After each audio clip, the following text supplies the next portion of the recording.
And look at Belarus. Russia is preparing something there this summer, using military drills as cover. And that's usually how they start a new attack. But where will it go? I don't know. Ukraine, Lithuania, Poland, God bless, no. But we all need to be ready. At the moment, I mean, let's wait and hope for the minerals deal, as it's called, although it's an investment deal rather than a minerals deal, as things stand. Let's wait for it to get signed today or tomorrow, and then basically let's see the full potential of the Trump United States. Because at the moment, I think the only kind of real power standing in the way, potentially standing in the way of Putin doing some really horrible things in Europe as well, is actually China. And that relationship, difficult relationship, but that existing relationship between China and the European Union.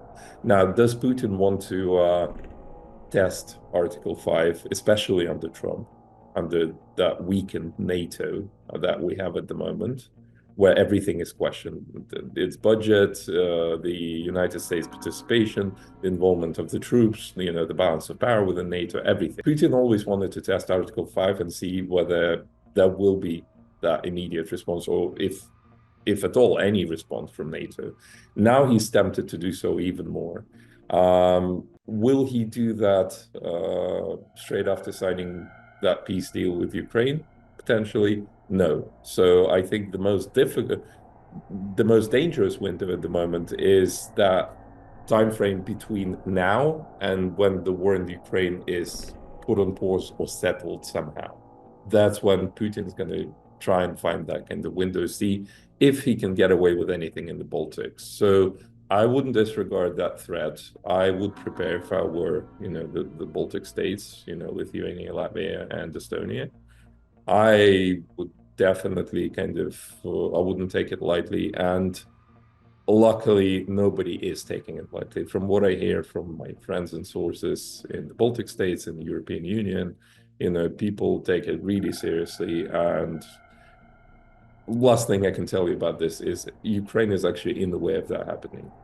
It's Putin's fiasco in Ukraine and the weakened Russia that we have now. And I would say, despite the fact that it's on like the war rails and the economy is shifted towards its war mode and everything, Russia is way weaker and it's lost a lot of men. It's one of the things that's preventing him from being too crazy about, testing out Article 5. Will he do that? Well, his window of opportunity closes within a year. So, remains to be seen. But I think, well, I would definitely look at the Baltic states, as I said, because, regardless of the presence of NATO troops there, the territory is not as vast as Ukraine. And it's prone to that blitzkrieg weakness that we've seen, in the 20th century from Hitler, for example, who's Putin's inspiration for this, and also Kaliningrad, that corridor between Kaliningrad and mainland Russia. That's been Putin's dream all along, to connect Kaliningrad directly by land. His first objective was linking Crimea to Russia directly by land, and hence we had that invasion of Ukraine, full-scale invasion of Ukraine, and that was one of the main objectives, one of the few objectives he actually achieved as things stand. The next land bridge he wants to build is Kaliningrad, so that's where things will happen if they do. I actually mentioned it in January this year as the world was preparing for Trump's inauguration, because a lot of people are saying that, Trump's dislike and distaste for Ukraine and certain things about his inner circle and everything, a lot of people to believe that we're actually getting further away from peace, because that weakens Europe, weakens Ukraine, and Putin, who preys on weakness, is encouraged to kind of go further. I disagreed with that, and I still disagree with it. I think the war was at such a stalemate and such a bad place come 1st of January this year, that any change, especially drastic and chaotic change that always follows President Trump, is good, because that kind of opens up certain avenues both for negotiations and for military tactics that weren't available to Ukraine in that cautious kind of 3 years of, for example, the Biden administration. This war seems quite far away and irrelevant. It is actually one of the most relevant things that's going to shape the future of the United Kingdom, first and foremost. And also it's going to, in some shape or form, affect every British citizen. So don't ignore it. And especially don't think that if you ignore it, Putin's going to go away and be your friend. He won't. He hates you as much as he hates us.